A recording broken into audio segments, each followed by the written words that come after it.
ফাঁকা রেগিস্তানের মাঝে কিছু দুষ্কৃতীদের ড্রাগস স্মাগলারের ছোড়া পাচারের কাজ চলত। কিন্তু একদিন সেই রেগিস্তানেই অজান্তে একজন মেয়ে চলে আসে, আর এরপর থেকেই তার সাথে এমন এমন ঘটনা ঘটতে থাকে যে সে কল্পনাতে এমনটা ভাবতে পারেনি। হ্যাঁ, আমরা বলছিলাম 2022 সালে মুক্তিপ্রাপ্ত বোরাক্কা মুভিটির কথা। তো মুভির শুরুতে আমরা অ্যালি নামের একজন মেয়েকে দেখতে পাই, যে কিনা একটা রেগিস্তান এলাকায় এসেছে এক ধরনের ফুলের উপর রিসার্চ করতে, যে ফুলগুলো এই রেগিস্তান এলাকায় উৎপাদিত হচ্ছিল, আর সেই ফুলগুলো কিন্তু ড্রাগসে ব্যবহার করা হতো। এই জন্যেই সেই ব্যাপারে খোঁজ করতে অ্যালি এই রেগিস্তান এলাকায় এসেছে। এরপর আমরা ড্রাগস ডিলার গুলেরমোকে দেখতে পাই, যে কিনা সেই সময় সে একজন পাইলটের মৃত লাশকে বালু দিয়ে চাপা দিচ্ছিল। তার এই কাজটা কমপ্লিট হয়ে গেলে এরপর সে তার সাপ্লায়ারকে কল করে জানায় তার একজন নতুন পাইলটের প্রয়োজন। পরের দিন সে ফুলগুলো খুঁজতে খুঁজতে অ্যালি রেগিস্তানের অনেক দূরে চলে আসে। তখনই তার সাথে অ্যালেক্সের মুলাকাত হয়, যে কিনা স্কুল ফাঁকি হয়ে বাইক রাইড করে বেড়াচ্ছিল। অ্যালেক্সের পরিচয় বলতে সে এই টাউনের একজন শেরিফের মেয়ে। তার মা নাই, কিন্তু তার বাবাও তার কাজে সবসময় ব্যস্ত থাকে। এরপরে তাদের মধ্যে ভালো একটা বন্ধুত্ব হয়ে যায়, এমনকি অ্যালেক্সের সঙ্গে কথা বলে তার একলাবোধটা দূর হয়ে যায়। এরপরে বেশ কিছুক্ষণ কথা বলার পর অ্যালেক্স সেখান থেকে চলে যায়, কিন্তু অ্যালেনের আরো কিছু কাজ বাকি রয়ে যাওয়ার কারণে সে সেখানে থেকে যায়। এবার রাত ঘনিয়ে আসার আগেই অ্যালেন সেখান থেকে বেরিয়ে যাচ্ছিল। তখনই তার নজর কিছু দূরে একটা প্লেনকে ক্র্যাশ হতে দেখে নেই, তাই সে তার গাড়িটা নিয়ে তাড়াতাড়ি করে সেই স্পটটায় ছুটে যায়।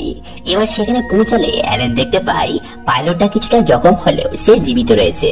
কিন্তু অ্যালেনের আর বুঝতে দেরি হয় না যে সেই পাইলটটা একজন স্মাগলার, যেখানে ড্রাগস ডেলিভারি করছিল। এই জন্য অ্যালি সেখান থেকে তাড়াতাড়ি করে পালাতে শুরু করে। তখনই সেই ব্যক্তিটা তার গানটা বার করে অ্যালির দিকে তাক করে দেয়।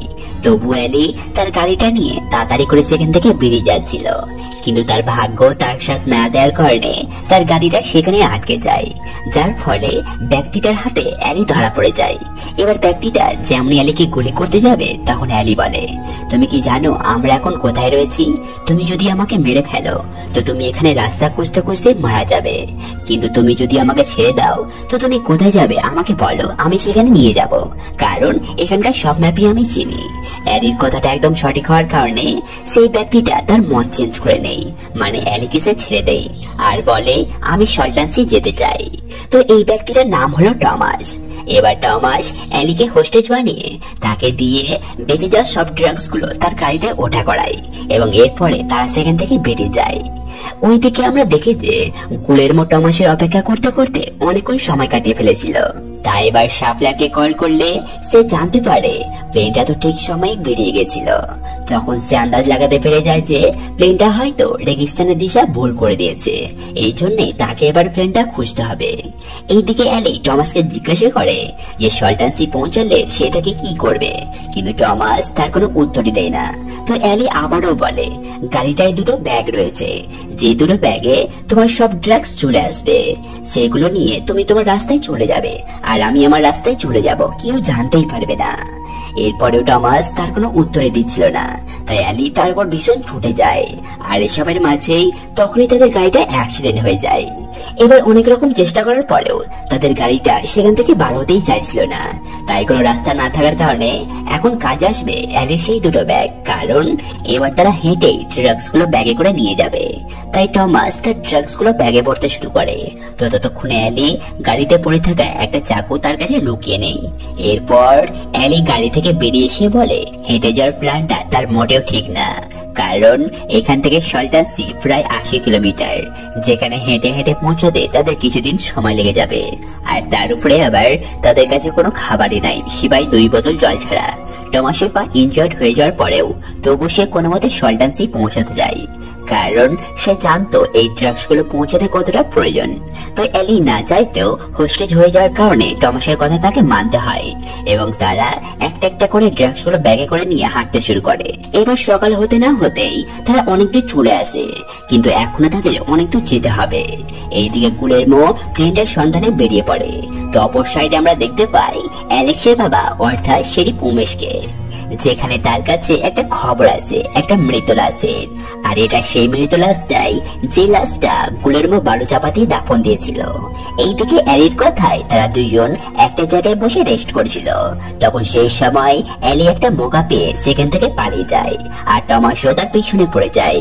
কিন্তু সেখানে অনেক বড় বড় ঘাস থাকার কারণে টমাস অ্যালিকে আর কোথাও দেখতে পাচ্ছিল না। তখনই হঠাৎ করে অ্যালি ঘাসের ঝোপগুলো থেকে বেরিয়ে আসে আর তার উপরে অ্যাটাক করে দেয় তার গানটা ছিনে নেওয়ার জন্য। কিন্তু তার এই প্ল্যানটাই সে অসফল হয়ে যায়।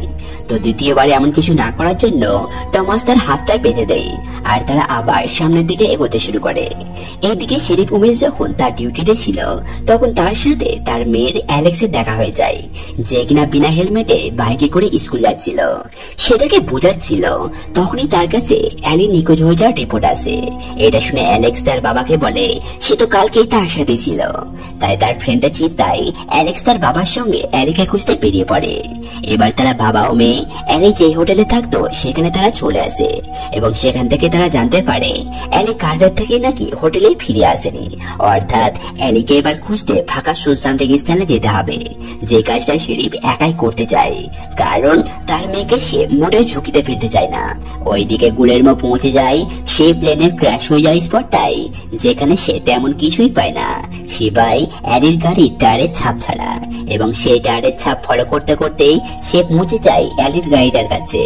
এবার সে যখন অ্যালির গাড়িটা চেক করছিল তখন সেখানে দুজন বাইক রাইডার চলে আসে। তখন তাদের সামনে গুলেরমো খুব ভালো মানুষ হওয়ার নাটক করে, কিন্তু তারা দুইজন খুব বেশি করে তাকে এই ঘটনার ব্যাপারে জিজ্ঞাসা করছিল। তাদের সন্দেহ হচ্ছিল যে সেই এই কাজটা করেছে। এই জন্য গুলেরমো তার রাগটা কন্ট্রোল করতে না পেরে তাদের দুজনকে সেখানে মেরে ফেলে। এরপর গুলেরমো যেমনি তার গাড়িটার দিকে যাচ্ছিল তখনই সে অ্যালি আর টমাসের পায়ের ছাপ দেখে ফেলে। এই জন্য এবার সে সেই দিকে এগোতে শুরু করে। এইদিকে চলতে চলতে টমাসের অবস্থা খুবই খারাপ হয়ে যায়। তখন অ্যালি বলে আমরা সামনে আর এগোতে পারবো না, কারণ এই রাস্তার সামনে কোথাও পাহাড় নাই যেখানে তারা কোনো ছায়া জায়গায় রেস্ট নিতে পারবে। এত তাপমাত্রায় তারা টিকতেও পারবে না, তার জন্য তাদেরকে ওই পাহাড়ের রাস্তা দিয়ে বেরিয়ে যেতে হবে, তবে তারা বেঁচে থাকতে পারবে। কিন্তু টমাস বলে সে এই রাস্তা থেকে অন্য রাস্তা যেতে পারবে না, কারণ গুলেরমো তাকে খুঁজতে খুঁজতে সে এই রাস্তা দিয়ে আসবে। কিন্তু অবশেষে টমাস তার শরীরের এমন অবস্থা দেখে সে অ্যালির কথা মানতে রাজি হয়ে যায়। এবার পাহাড়ের একটা ছায়া জায়গাতে এসে তারা দুজন রেস্ট নিচ্ছিল। তো এরপর তারা আবার সামনে এগোতে শুরু করে। ওইদিকে শেরিফও অ্যালির গাড়িটার কাছে পৌঁছে যায়, যেখানে সে দুইজন বাইকার মৃতলাশ দেখতে পায় এবং বুঝে যায় যে মামলা খুবই সিরিয়াস রয়েছে। তখনই শেরিফ গুলেরমোর গাড়ির টায়ারের চাপ দেখে ফেলে। এই জন্য সে তার পিছন করতে শুরু করে। সে রেডিওর সাহায্যে পুলিশ স্টেশনে কন্ট্যাক্ট করার চেষ্টা করে, কিন্তু সেই সময় তার রেডিওটাই কাজ করা বন্ধ করে দেয়। এইদিকে গুলেরমো পাহাড়ের একটা উঁচু জায়গায় উঠে আশপাশের দৃশ্যগুলো চেক করছিল। তখনই সে শেরিফকে তার দিকে আসতে দেখে নেয়। শেরিফ সেখানে পৌঁছালে গুলেরমোর গাড়িটা দেখে সে অ্যালার্ট হয়ে যায় আর সেও তাড়াতাড়ি করে উপরে উঠতে শুরু করে। কিন্তু সেই সময় তার নাম প্লেটটাই সেখানে পড়ে যায়। শেরিফ এবার উপরে উঠে আসতেই গুলেরমো তার উপর ফায়ার করতে শুরু করে, যেই ফায়ারে একটা গুলি তার হাতেও লেগে যায়। শেরিফ এবার কভার নিতে নিতে পিছনে হটে আসছিল। তখনই এই চক করে সে উপর থেকে নিচে পড়ে যায়। এটা দেখে গুলেরমো টমাসের গাড়িটায় যায় এবং গিয়ে প্রথমে তার রেডিওটা ভেঙে ফেলে। এরপর তার গাড়িটাকে চলতি অবস্থায় সামনে ছেড়ে দেয়। এইসব করার পরে সে আবার টমাসের খোঁজে বেরিয়ে পড়ে। এইদিকে অ্যালেক্স তার বাবাকে ফোনে না পেলে সঙ্গে সঙ্গে সে পুলিশ স্টেশনে চলে আসে, কিন্তু সেখানে অ্যালেক্স তার বাবাকে দেখতে পাচ্ছিল না। এই জন্য সেও তার বাবাকে খুঁজতে রেগিস্তানে বেরিয়ে পড়ে। তো অপর সাইডে তারা দুইজন এমন এক জায়গায় এসে পড়ে যেখানে তাদের রাস্তার সামনে এক বিশাল পাহাড় চলে আসে। অ্যালি তখন বলে আমাদের এখন আরামের প্রয়োজন, কাল সকালে তারা এই পাহাড়টায় উঠবে। কিন্তু টমাস বলে অন্ধকার হতে এখন অনেক সময় বাকি রয়েছে, আমরা এই পাহাড়টা এখনই পার করব, তারপর সারা রাত রেস্ট নিব আর সকাল হতে আমরা আবার বেরিয়ে পড়ব। তো না চাইতে অ্যালিকে টমাসের কথা মানতে হয়। এরপর টমাস পাহাড়ে ওঠার জন্য অ্যালির হাতটা খুলে দেয় এবং তারা খুব কষ্টের সাথে উপরে উঠতে শুরু করে। অ্যালি আবার কোন রকম ভাবে পাহাড়ের চূড়ায় পৌঁছে যায়, কিন্তু টমাস উঠতে গিয়ে তার পা পিছলে নিচে পড়তে যাবে কি তখনই ঠিক সময় অ্যালি টমাসের হাতটা ধরে নেয় আর একটুর জন্য টমাসের জীবন বেঁচে যায়। রাতে এবার তারা বনফায়ার চালিয়ে বসে বসে কথা বলছিল। তখনই তারা তাদের এক অপরের নাম জানতে পারে। টমাস বলে সে একজন টিচার, কিন্তু তার বাবা খুবই অসুস্থ হয়ে থাকার কারণে ওষুধের টাকা জোগাড় করতে সেই কাজটা করতে বাধ্য হয়েছে। তো অ্যালি তার হাতের বাটারকাপ ফলোয়ার্স এর ট্যাটুটা দেখায়, বলে বাটারকাপ হলো তার নিকনেম, যেই নামটা দিয়েছিল তার ছোট্ট বোনু, যে কিনা কিছু বছর আগে তার হাতের অ্যাক্সিডেন্টের কারণে মারা গেছে, যার ফলে ডিপ্রেশনে থাকতে থাকতে সে সবকিছু ছেড়ে এখানে চলে এসেছে। তো যাই হোক, এবার ঘুমাবার সময় হয়ে আসলে টমাস তার হাতটা আবার পেতে দেয়, কারণ সে মোটেও রিস্ক নিতে যাচ্ছিল না। এইদিকে অ্যালেক্স তার বাবাকে রেগিস্তানে খুঁজতে খুঁজতে সে অবশেষে তার বাবার গাড়িটা দেখে ফেলে এবং টায়ারের ছাপটা ফলো করতে করতে সে পৌঁছে যায় ওই পাহাড়টায়, আর সেখানে তার বাবার নেম প্লেটটাও পেয়ে যায়। এতে করে অ্যালেক্স কনফার্ম হয়ে যায় যে তার বাবা উপরের পাহাড়ে রয়েছে। এবার উপরে এসে অ্যালেক্স তার বাবাকে আওয়াজ দিতে শুরু করে, তখন শেরিফ তার মেয়ের আওয়াজ শুনে সে আওয়াজ লাগায়, আর এইভাবেই তারা একে অপরকে দেখতে পেয়ে যায়। তো এই সাইডে টমাস যখন ঘুমিয়ে পড়েছিল তখন সেই মৌকাটা পেয়ে অ্যালি তার চাকুটা বার করে নিজেকে ফ্রি করে সেখান থেকে পালিয়ে যায়। এবার সকাল হতেই শেরিফ তার মেয়ের সাহায্যে সেখান থেকে বেরিয়ে গেছিল, তখন সে অ্যালেক্সকে সেখান থেকে পাঠিয়ে সে নিজেই অ্যালিকে খোঁজার জন্য বেরিয়ে পড়ে, কিন্তু অ্যালেক্সও ফিরে না গিয়ে সেও তার ফ্রেন্ডকে খুঁজতে বেরিয়ে পড়ে। এইদিকে অ্যালি পালাতে পালাতে প্রায় অনেক দূরে চলে এসেছিল, তখনই তার সামনে গুলেরমো চলে আসে। এবার অ্যালি সেখান থেকে আবার পালাতে শুরু করে, তো গুলেরমো তার হাতে গান নিয়ে অ্যালির পিছন করতে শুরু করে।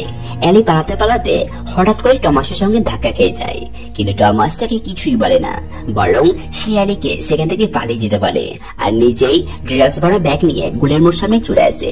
ড্রাগস পেতে গুলেরমোর কাজটা হয়ে যায়, কিন্তু অর্ধেক কাজ তার বাকি রয়ে গিয়েছিল। সেই কাজটা হলো অ্যালিকে মেরে ফেলতে। তখন টমাস বলে সে যেন তাকে কিছু না করে, সে একটা নির্দোষ মেয়ে। এটা শুনে গুলেরমোর মাথা হিট হয়ে যায়, তাই সে টমাসকে মেরে ফেলে। ওই সাইডে অ্যালি পালাতে পালাতে সে অ্যালেক্সের বাইক দেখতে পেয়ে যায়। তখন তার বুঝতে দেরি হয় না যে অ্যালেক্সের জীবনও ঝুঁকিতে রয়েছে, এই জন্য অ্যালেক্সকে বাঁচাতে আবার তাকে ফিরে যেতে হয়। এইদিকে অ্যালির জায়গায় গুলেরমো অ্যালেক্সকে ধরে ফেলে। অ্যালি তখন অ্যালেক্সকে বাঁচাতে আসলে গুলেরমো তার পেটে গুলি করে দেয়। মগা পেয়ে অ্যালেক্স গুলেরমোকে ধাক্কা মেরে দেয়, তখন সে সোজা গিয়ে ক্যাকটাসের গাছের উপর পড়ে যায়। সেই সময় তারা ফাঁকা রাস্তা পেয়ে সেখান থেকে পালিয়ে তাদের বাইকের কাছে চলে আসে, আর তাদের দিকে গুলেরমো ছুটে আসছিল। তো উপর থেকে শেরিফ তাদেরকে কভার দিচ্ছিল। এবার তারা বাইকে করে সেখান থেকে পালিয়ে যেতে শুরু করে, কিন্তু তখনও গুলেরমো তাদের পিছন করেই যাচ্ছিল। এক পর্যায়ে অ্যালি জখম হয়ে যাওয়ার কারণে সে বাইক থেকে হঠাৎ করে নিচে পড়ে যায়। এই চক্করে অ্যালেক্সও ধরা পড়ে যায়। এবার তাকে যেমনই পেট্রোল ঢেলে তার উপরে আগুন লাগাতে যাবে, তখনই ঠিক সময়ে অ্যালি তাকে থামিয়ে দেয় তার ড্রাগসের উপরে আগুন জ্বালিয়ে। ড্রাগসগুলোর মূল্য অনেক বেশি হওয়ার কারণে সে তাড়াতাড়ি করে আগুনগুলো নেভাতে যায়, কিন্তু এই চক্করে তারই উপরে আগুন লেগে যায় আর সে সেখানে মারা যায়। তখনই সেখানে শেরিফ চলে আসে, আর তার মেয়েকে জীবিত দেখে সে তাকে জড়িয়ে ধরে। অ্যালির তখন নজর তার পাশে থাকা বাটারকাপ ফ্লোয়ার্সের উপর পড়ে, আর এর সাথেই এখান থেকে মুভিটা শেষ হয়ে যায়।